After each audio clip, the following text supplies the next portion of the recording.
بسم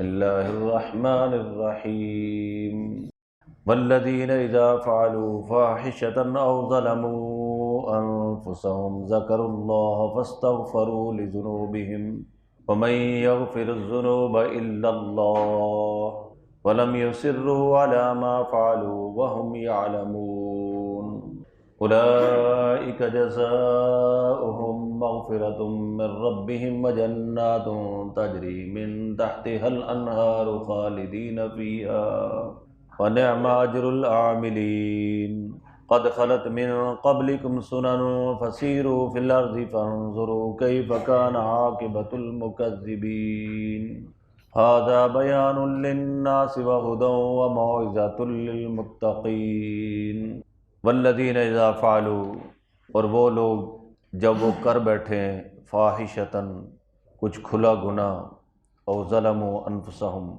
یا برا کام کریں اپنے حق میں، ذکر اللہ تو اللہ کو یاد کرتے ہیں، فاستغفروا لذنوبہم اور وہ بخشش مانگتے ہیں اپنے گناہوں کی، ومن یغفر الذنوب اور کون ہے جو بخش دے ان کے گناہوں کو، الا اللہ سوائے اللہ کے، ولم یصروا علی ما فعلوا اور وہ اصرار نہیں کرتے اپنے کیے پر، وہم یعلمون اور وہ جانتے ہیں، اولئک جزاؤہم مغفرۃ انہی کا بدلہ ہے بخشش، من ربہم ان کے رب کی طرف سے، وجنات تجری من تحت الانہار خالدین فیہا اور باغات ہیں جن کے نیچے سے نہریں بہتی ہیں، وہ اس میں ہمیشہ رہیں گے، ونعم اجر العاملین اور بہت ہی اچھا اجر ہے، مزدوری ہے کام کرنے والوں کی، قد خلت من قبلکم سنن ہو چکے ہیں اس سے پہلے واقعات، فسیروا فی الارض تو تم پھرو زمین میں، فانظروا کیف کان عاقبۃ المکذبین تو دیکھو کیسا انجام ہوا جھٹلانے والوں کا، ھذا بیان للناس یہ بیان ہے لوگوں کے لیے، وہدی و موعظہ اور ہدایت ہے اور نصیحت ہے، للمتقین ڈرنے والوں کے لیے، تقوی والوں کے لیے، پرہیزگاروں کے لیے۔ اس سے پہلی آیات میں اللہ تعالیٰ اور اس کے رسول کی اطاعت کا حکم دیا گیا تاکہ تم پر رحم کیا جائے۔ جب بھی آدمی اللہ کا حکم پورا کرتا ہے، نبی کریم صلی اللہ علیہ وسلم کی سنت پوری کرتا ہے تو اس پہ اللہ کی رحمت ہوتی ہے۔ اللہ کی رحمتیں حضور صلی اللہ علیہ وسلم کی سنتوں پر متوجہ ہوتی ہے، اور یہ فرمایا گیا کہ مغفرت کی طرف دوڑو، جنت کی طرف دوڑو جس کی چوڑائی زمین سے آسمان تک ہے، تیار کی گئی ہے متقین کے لیے۔ اور پھر متقیوں کی صفات کو بیان کیا گیا کہ یہ وہ لوگ ہیں جو خوشی میں بھی خرچ کرتے ہیں، تنگی میں بھی خرچ کرتے ہیں، اور غصے کو پی جاتے ہیں، لوگوں کو معاف کرتے ہیں۔ آگے ان آیات میں جو آج ہم نے پڑھی ہیں فرمایا والذین اذا فعلوا فاحشۃ جب ان سے کوئی بے حیائی کا کام ہو جائے، او ظلموا انفسہم یا وہ ظلم کر بیٹھے اپنے حق میں، یا وہ ظلم کر بیٹھے اپنے حق میں، ذکر اللہ تو یہ اللہ کو یاد کرتے ہیں، فاستغفروا لذنوبہم اور اپنے گناہوں کی معافی مانگتے ہیں، اپنے گناہوں کی بخشش مانگتے ہیں۔ ایک حدیث میں آتا ہے کہ آدم کی ساری اولاد خطا کار ہے، گناہ گار ہے، وخیر الخطائین التوابون اور خطا کاروں میں بہترین توبہ کرنے والے ہیں، جو خطا ہو جائے تو توبہ کرتے ہیں۔ اور ایک حدیث میں آتا ہے کہ التائب من الذنب کمن لا ذنب لہ گناہ کر کے توبہ کرنے والا ایسے ہے جیسے اس نے گناہ کیا ہی نہیں۔ یہاں ایک بات سمجھ لیں کہ گناہ پر توبہ کرنے سے وہ گناہ معاف ہوتا ہے اگر اس کے ساتھ کسی کا حق متعلق نہ ہو۔ جو حقوق اللہ ہے جیسے نماز ہے، روزہ ہے، حج ہے، زکوٰۃ ہے۔ اگر کسی نے یہ نہیں کیے، نماز ہے نہیں پڑھی، پھر رویا گڑ گڑایا، اللہ کے سامنے معافی مانگی، تو نماز چھوڑنے کا گناہ معاف ہوگا، نماز معاف نہیں۔ فوت شدہ نمازیں اسے قضا کرنی ہی پڑیں گی۔ امام ابو حنیفہ بھی یہی فرماتے ہیں، امام شافعی بھی، امام مالک بھی، امام احمد بن حنبل بھی، اور امام بخاری، امام مسلم، امام ترمذی سب یہ فرماتے ہیں، بلکہ حدیث کی کتابوں میں باب قائم کی ہیں، باب قضاء الفوائد، فوت شدہ نمازوں کی قضا کے بیان میں۔ بعض لوگ کہتے ہیں کہ فوت شدہ نمازوں کے لیے توبہ کافی ہے، ان کو قضا کرنا ضروری نہیں ہے، تو پھر محدثین نے یہ باب کیوں باندھے ہیں؟ باب قضاء الفوائد کا معنی کیا ہے؟ فوت شدہ نمازوں کو قضا کرنے کے بیان میں۔ ایک جنگ میں نبی پاک صلی اللہ علیہ وسلم کی کچھ نمازیں قضا ہو گئی، تو نبی پاک صلی اللہ علیہ وسلم نے یہ نہیں کہا کہ یا اللہ معاف کر دے، بلکہ جو ہے نبی پاک صلی اللہ علیہ وسلم نے ان کو ادا کیا، پڑھا۔ تو معلوم ہوا کہ فوت شدہ نمازیں، جو نمازیں قضا ہو گئی ہیں، وہ معافی مانگنے سے، استغفار کرنے سے گناہ تو معاف ہوگا، لیکن نمازیں بہرحال اس کو قضا کرنی پڑیں گی۔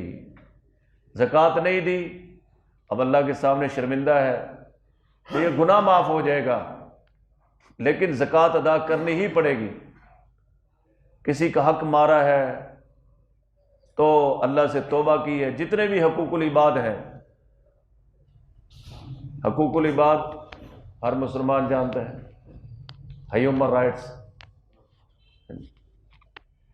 یہ لوگ کہتے ہیں ہم ہی بس حقوق العباد ادا کرتے ہیں، ہم ہیومن رائٹس کے ٹھیکیدار ہیں، انہیں ہوا بھی نہیں لگی۔ ہمارے ایک جاننے والے ہیں، وہ کہنے لگے میرا ایک دوست ہے، وہ بڑا پڑھا لکھا ہے، تو کہنے لگا ہم حج پر تھے، اور وہ کہتے ہیں اسلام کی بات چھوڑو، بس انسانیت کی بات کرو، انسانی حقوق کی بات کرو۔ یہ تو بہت پڑھا لکھا ہے، یہ پڑھے لکھے جو ہے ان پڑھ ہوتے ہیں، ان کو دعائے قنوت نہیں آتی، لیکن اسلام پہ تبصرہ ضرور کریں گے۔ باپ کے جنازے پہ کھڑے ہو کے جنازے کی دعا نہیں آتی، ویسے بڑے پڑھے لکھے ہیں، اور اسلام پہ ایسے تنقید کریں گے، مولویوں پہ تنقید کریں گے کہ جیسے ساری بخاری ان کو زبانی یاد۔ کہتا ہم وہاں پر حرم میں تھے، تو اس کی بیوی کہنے لگی کہ میرے سے اب چلا نہیں جا رہا، میرے لیے ویل چیئر لے کے آؤ۔ طواف کر رہے تھے، کہندا اللہ دی بندیے نیت دا تے اکھاں دا طواف ہوندا ہے، تو نیت کر کے خانہ کعبہ دے آلے دالے اکھاں پھیر۔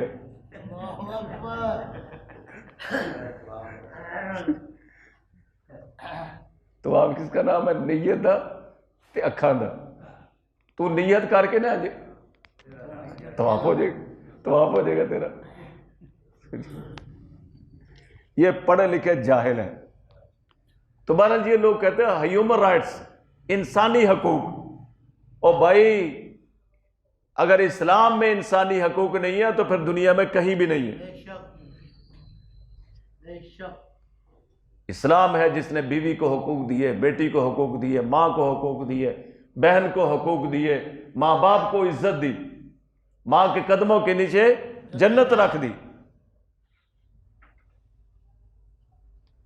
ہمسایوں کے حقوق ہیں، حتیٰ کہ یہود و نصارہ کے ذمیوں کے حقوق ہیں، ہمارے علاقوں میں جو عیسائی رہتے ہیں ان کے حقوق ہیں۔ اللہ کے نبی صلی اللہ علیہ وسلم نے فرمایا، جس کا مفہوم ہے اگر کوئی آدمی کسی ذمی پہ زیادتی کرتا ہے نا، یہاں جو ذمی رہتے ہیں عیسائی، یہودی، ہندو، اگر ان سے زیادتی کرتا ہے نا تو میں اس کا یعنی کہ طرفدار بن کے کھڑا ہو جاؤں گا۔ انہیں پتہ ہی نہیں ہے کہ انسانی حقوق ہوتے کیا ہیں۔ یہ ہمیں جو ہے نا انسانی حقوق سکھاتے ہیں،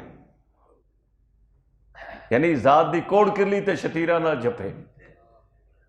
یہ امریکہ بدماش مسلمانوں کو انسانی حقوق سکھاتا ہے۔ یہ افغانستان میں لوگوں کو قتل کرتے تھے، کس لیے؟ ان کو قتل کرتے دیکھتے تھے کہ بندہ مرتا کیسے ہے، ان کے اوپر کبھی پٹرول ڈالتے تھے، کبھی جو ہے نا اس کے اوپر جو ہے نا طرح طرح کے تجربے کرتے تھے، تیزاب پھینکتے تھے کہ مرنے میں جو ہے نا پھر اس کا نظارہ کرتے تھے۔ یہ خبیث انسانی حقوق سکھا رہے ہیں۔ ابھی 10 ارب ڈالر 22 ملین لوگ ہیں جو بھوک کا شکار افغانستان میں۔ ان کے وزیر صحت نے کراچی میں بیان کیا کہ اس وقت ہماری حالت ایسی ہے جیسے شیب ابی طالب میں حضور اور آپ کے ساتھیوں کی تھی، کہ پوری دنیا نے ہمیں بند کر دیا ہے، نہ تجارت ہو رہی ہے، نہ معاملات ہو رہے ہیں، اور جو بینکوں کی ٹرانزیکشن ہے وہ بھی عالمی سطح پہ بند ہے، اور 10 ارب ڈالر امریکہ ان کے دبا کے بیٹھا ہے۔ ساری دنیا کہہ رہے کہ وہاں بھوک ہے، افلاس ہے، اور یہ حرامی ہمیں کہتے ہیں انسانی حقوق ہم چیمپئن ہیں۔ تمہارے اوپر بھی خدا کی لعنت ہو اور تمہارے حقوق پر بھی خدا کی لعنت ہو۔ تمہارے حقوق کیا ہے کہ عورتوں کو ننگا کر دو؟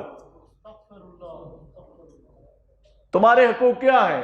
ایک عورت اپنے خاوند کی خدمت کرے تو یہ جو ہے نا دقیانوسی ہے، بنیاد پرستی ہے، یہ اس پہ ظلم ہے، اور وہ ہنس ہنس کے ایئر ہوسٹس بن جائے اور 500 آدمیوں کو کھانا مہیا کرے، یہ کیا؟ یہ آزادی؟ سمجھے بھائی؟ ان شیطانوں کو کیا پتا؟ شیطان کہتے ہیں ہم سے انسانیت سیکھو، خبیث۔ تو یاد رکھے بھائی، نہ حقوق العباد معاف ہوتے ہیں معافی مانگنے سے، توبہ کرنے سے، اور نہ حقوق اللہ معاف ہوتے ہیں۔ نہ قضا نمازیں ختم ہوتی ہیں، نہ روزے ختم ہوتے ہیں، نہ حج ختم ہوتا ہے، نہ زکوٰۃ ختم ہوتی ہے۔ ہاں، معافی سے، استغفار سے چھوڑنے کا گناہ معاف ہو جاتا ہے، وہ عمل معاف نہیں ہوتا۔ تو اس لیے جب ان لوگوں سے کوئی گناہ ہو جائے تو ذکر اللہ، تو اللہ کو یاد کرتے ہیں، فاستغفروا لذنوبہم، اور متقین کی صفت یہ ہے کہ وہ اپنے گناہوں پر کیا کرتے ہیں؟ استغفار کرتے ہیں، اللہ تعالیٰ سے معافی مانگتے ہیں۔ ایک حدیث میں آتا ہے کہ شیطان کہتا ہے اہلکت الناس بالذنوب، میں نے لوگوں کو ہلاک کر دیا گناہوں کے ساتھ، میں نے ان کو گناہ کروا کے ان کو کیا کر دیا؟ ہلاکت میں ڈال دیا۔ اور فرمایا کہ وَأَهْلَكُونِي بِالِاسْتِغْفَارِ وَبِلَا إِلَٰهَ إِلَّا اللَّهُ، اور لوگوں نے مجھے تباہ کر دیا استغفار کے ساتھ اور لا الہ الا اللہ پڑھنے کے ساتھ۔ شیطان کا وار کیا ہے کہ لوگوں کو گناہ کر کے برباد کرتا ہے، اور شیطان کی بربادی کیسی ہوتی ہے؟ استغفار کرنے سے اور لا الہ الا اللہ پڑھنے سے۔ وَأَهْلَكُونِي، شیطان کہتا ہے وَأَهْلَكُونِي بِالِاسْتِغْفَارِ وَبِلَا إِلَٰهَ إِلَّا اللَّهُ، انہوں نے مجھے لوگوں نے ہلاک کر دیا استغفار کے ساتھ اور لا الہ الا اللہ پڑھنے کے ساتھ۔ تو فرمایا کہ اہل تقوی کی صفت یہ ہے کہ جب ان سے کوئی گناہ ہو جاتا ہے ذکر اللہ، تو وہ اللہ کو یاد کرتے ہیں، فاستغفروا لذنوبہم، اور اپنے گناہوں کی بخشش مانگتے ہیں۔ وَمَن يَغْفِرُ الذُّنُوبَ إِلَّا اللَّهُ، اور کون ہے جو ان کے گناہوں کو بخشے سوائے اللہ کے؟ یہ وہ جانتے ہیں کہ اللہ کے سوا ہمارے گناہوں کو کوئی معاف کر سکتا نہیں۔ وَلَمْ يُصِرُّوا عَلَىٰ مَا فَعَلُوا وَهُمْ يَعْلَمُونَ، اور وہ اصرار نہیں کرتے اپنے کیے پر اور وہ جانتے ہیں، یعنی ایک گناہ کو بار بار نہیں کرتے۔ گناہ کبیرہ بار بار کرنے سے بعض دفعہ انسان کفر میں داخل ہو جاتا ہے، اور گناہ صغیرہ بار بار کرنے سے وہ صغیرہ نہیں رہتا، وہ بھی کبیرہ بن جاتا ہے۔ اس لیے اللہ تعالیٰ اگر گناہ پر توبہ کی توفیق دے دے تو دوبارہ اس گناہ کی طرف دیکھنا بھی نہیں چاہیے، اور اس کا بہتر طریقہ کیا ہے کہ اپنے ماحول کو بدلے۔ جب پتہ ہے کہ اس ماحول میں جا کے کوئی نہ کوئی گناہ ہو ہی جائے گا تو اپنا ماحول تبدیل کریں، تبلیغ میں جائیں، نیک لوگوں کی صحبت میں بیٹھیں، درس قرآن میں بیٹھا کریں۔ اولئک جزاؤہم مغفرۃ من ربہم، انہی کی جزا ہے بخشش ان کے رب کی طرف سے، وجنات تجری من تحت الانہار، اور باغات ہیں جن کے نیچے سے نہریں بہتی ہیں، خالدین فیہا، وہ اس میں ہمیشہ رہیں گے، ونعم اجر العاملین، اور بہترین بدلہ ہے، اور کیا ہی خوب بدلہ ہے عمل کرنے والوں کا، نیکی کرنے والوں کو۔ قد خلت من قبلکم سنن، یقیناً ہو چکے ہیں اس سے پہلے واقعات، فسیروا فی الارض، تو تم پھرو زمین میں، فانظروا کیف کان عاقبۃ المکذبین، تو دیکھو کیا ہوا انجام جھٹلانے والوں کو۔ یعنی اس طرح کے واقعات پہلے ہو چکے ہیں، جنہوں نے اللہ کو جھٹلایا، اللہ کے نبیوں کو جھٹلایا، تو ان کا انجام اور حشر کیا ہوا، زمین میں چل پھر کر دیکھو۔ تو معلوم ہوا کہ جو دنیا میں جگہ ہیں جن کو لوگوں نے آج کل سیر گاہیں بنایا ہوا ہے، اصل ان کا مقصد سیر کرنا نہیں ہے، بلکہ قرآن کے مطابق عبرت حاصل کرنا ہے۔ فاعتبروا یا اولی الابصار، اے آنکھوں والو، بصیرت والو، عبرت پکڑو ان جگہوں سے۔ زمین میں چلنے پھرنے کا مقصد کیا ہے؟ کہ ہمیں نصیحت ہو، ہمیں جو ہے عبرت ہو کہ ان لوگوں نے یہ کیا تو ان کے ساتھ اللہ نے یہ کیا، تاکہ ہمیں جو ہے نا اس انجام سے ڈر پیدا ہو ہمارے دلوں میں۔ آج کل تو جو ہے نا انہوں نے سرگاہیں بنا دی ہیں، عبرت لینے کی بجائے لوگ جو ہے وہاں جا کے مزے لیتے ہیں اور گناہ کرتے ہیں۔ اور یہ یاد رہے کہ اللہ رب العزت کی منشا تھی، ارادہ تھا کہ اللہ پاک نے ابراہیم علیہ السلام کے قدموں کے نشان کو محفوظ کر دی۔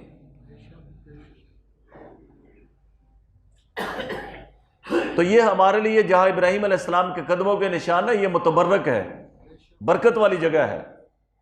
اسی طرح یاد رکھے جہاں جہاں سے حضور علیہ الصلوۃ والسلام گزرے ہیں وہ ساری جگہ ہمارے لیے متبرک ہے۔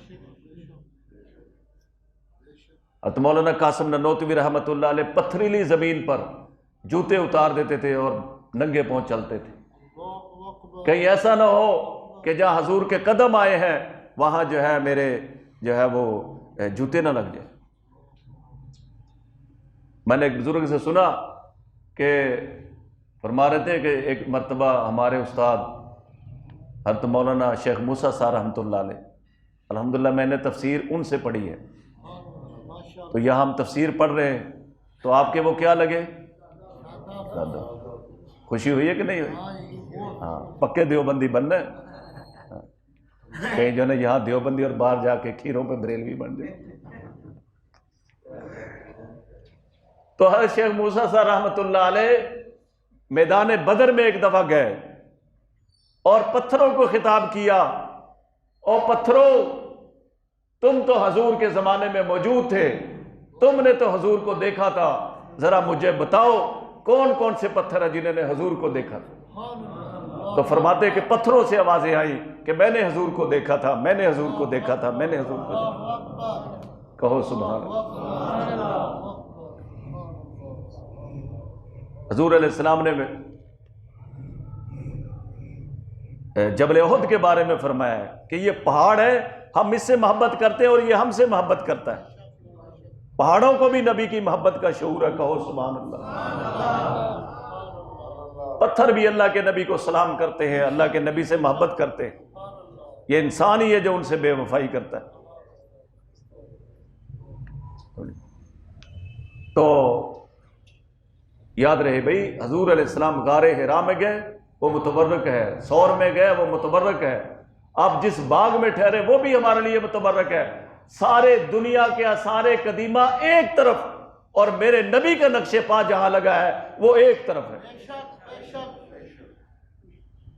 ایک کتاب ہے، اس کا نام ہے آثار حبیب صلی اللہ علیہ وآلہ وسلم کی خوشبو، یعنی حضور صلی اللہ علیہ وسلم کے جہاں جہاں نشانات ہیں ان کی خوشبوئیں، انہوں نے اس میں ان مقامات کو جمع کیا ہے جو خاص خاص مقامات ہیں حضور علیہ السلام کی، اس کی نشاندہی کی ہے۔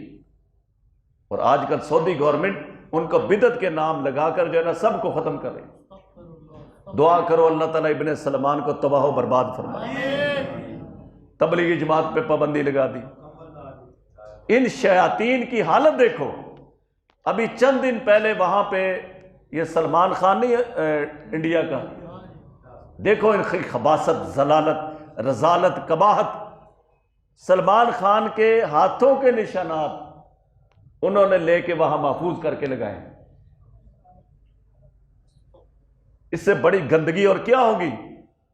ان بدبختوں کو اللہ نے دولت دی، تیل نکلا وہاں سے، تو انہوں نے اپنی نسلوں کی نسلوں کو امریکہ سے پڑھوایا، اور آج وہ نسل پورا سانپ بن کے سامنے آ گئی ہے، اور پورے سعودیہ میں بے حیائی کے ہڈے دڑا دڑ کھول رہی ہے۔ مدینہ منورہ تک میں سینما ہال کھل چکے ہیں۔ حضور کے جو نشانات ہیں اس کو تو بدعت کے نام پہ مٹایا جائے، اور اتنے گندے آدمی کے جو فلمیں اور پوری دنیا میں بے حیائی پھیلا رہا ہے، سلمان خان اس کا نام ہے، اس کے ہاتھوں کے نقش کو محفوظ کیا جا رہا ہے۔ اس کا مطلب ہے کہ یہ بدترین لوگ، یہ خبیث ترین لوگ، یہ ابراہیم کے قدموں سے ہٹ کے سلمان خان جیسے لوگوں کی جھولی میں جا پڑے۔ انہوں نے اپنا قبلہ بدل لیا ہے، اپنا رخ بدل لیا ہے۔ دعا کرے اللہ ان کو ہدایت عطا فرمائے۔ میرے نبی کے نشانات کو تو ایسے مٹا رہے ہیں، اور ایسے بدبختوں کے نشانات کو وہ جناب سامنے لگا رہے ہیں۔ ابراہیم علیہ السلام کے قدموں کے نشان زیادہ مقدس ہے یا سلمان کے ہاتھوں کے نشان کے زیادہ مقدس ہے؟ میرا نبی جہاں جہاں سے گزرا ہے وہ جگہ زیادہ مقدس ہے یا ایسے بدترین لوگ زیادہ مقدس ہے؟ نعوذ باللہ۔ ان کا تقابل ہی کیا ہو سکتا ہے؟ پورے کرونا میں سینما حال بھرے رہے، ان کے فحاشی بے حیائی عروج پر رہی، اور ابھی تک ہمیں جو ہے ان لوگوں نے روزہ رسول سے بھی محروم رکھا ہوا ہے، اور جو ہے وہ خانہ کعبہ سے بھی محروم رکھا ہوا ہے۔ ابھی تک پوری پابندیاں ختم نہیں ہوئی۔ ایسے لوگوں کے بارے میں تو علماء کو مل کر بیٹھ کر سوچنا چاہیے، اور تم نے فتویٰ لگانا ہے کہ ان لوگوں پہ لگاؤ کہ جو بے حیائی عام کر رہے ہیں۔ یہ جو جمعہ گزرا ہے پورے سعودی عرب کی مسجدوں کے اندر تبلیغی جماعت کے خلاف خطبہ دیا گیا سرکاری سطح پر۔ تبلیغ نے کیا دیا لوگوں کو؟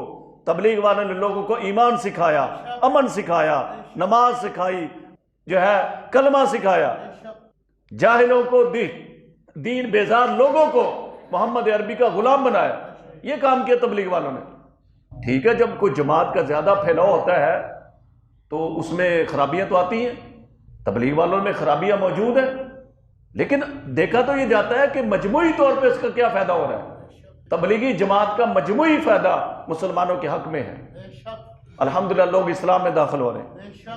یقین کرے تبلیغی جماعت والے اتنی بڑی بڑی قربانیاں دے رہے ہیں کہ سن کے بندہ حیرت ہوتی۔ خدا کی قسم، نہ انہوں نے سمندر چھوڑے، نہ دریا چھوڑے، نہ صحرا چھوڑے، نہ افریقہ کے جنگلات چھوڑے۔ حبشیوں کو دین پہنچا دیا، جنگلوں میں دین پہنچا دیا، سمندر و جزیروں میں دین پہنچا دیا۔ آج یہ دہشت گرد ہے، آج یہ بدعتی ہے، آج یہ قبوری ہے۔ تم کون ہو؟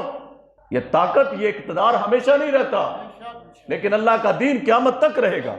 اس کو مٹانے والے مٹ جائیں گے، اس کا برا سوچنے والے جو ہے ختم ہو جائیں گے۔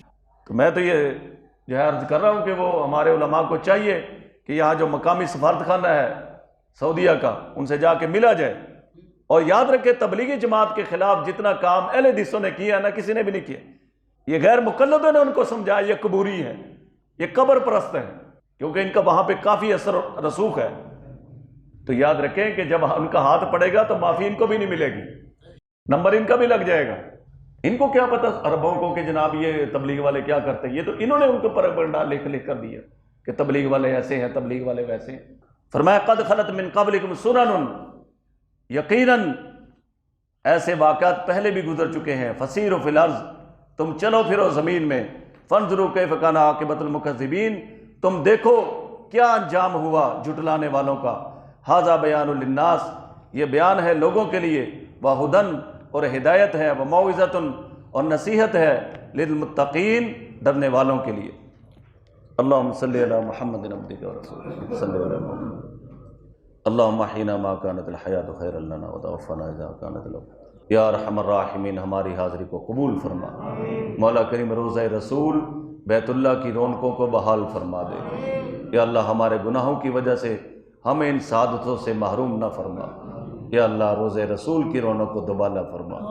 یا اللہ اپنے مبارک گھر کی رونق کو دوبالا فرما۔ یا اللہ ہماری حاضری کو اپنی بارگاہ میں قبول فرما۔ یا اللہ اس عمل کو صدقہ جاریہ بنا، درس قرآن کو ہماری زندگی کے بدلنے کا ذریعہ بنا، دین پر چلنے کا ذریعہ بنا۔ مولا کریم ہماری دعاؤں کو قبول فرما۔ وصلی اللہ تعالی علی خیر خلقہ محمد وآلہ واصحابہ اجمعین برحمتک یا ارحم الراحمین۔